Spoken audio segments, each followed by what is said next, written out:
So you might be having some cellular issues going on with your particular iPhone. Now, what does this mean?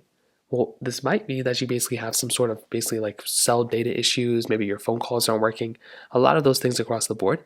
The very first thing I'd recommend doing though is making sure that your particular phone is discovering and using your particular cell network. So what you can do to start off with is make your way over to your settings application. So you come into a panel that looks like this. Then what you're going to want to do is scroll down until you see cellular.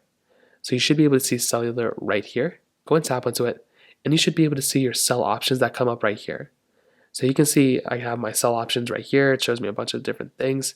So it shows my network selection, Wi-Fi calling, my services, all this other stuff. So now what you can do is if you want to make sure cell data is on. You want to make sure all this stuff is on as well. And this in and of itself is going to be the first thing I'd recommend doing. Because if you don't do this, that's not going to work. If you're still running into issues, you may just want to make sure you have some sort of cell network available in your area. So if it says something like SOS or anything along those lines, that might mean that you're on SOS mode, and that might not mean that you're in an area that can give you data. So if it says SOS or anything like that, that might just mean your area is you're just not in a good cell network area. Lots of issues like that can happen. So you may just want to go and make sure that's not an issue either. On top of that, another thing you may want to try doing is to try updating your particular iPhone.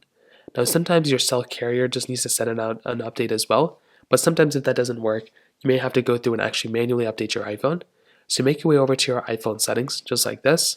You want to scroll down into General, which is right here. You want to scroll into Software Update, which is right up here.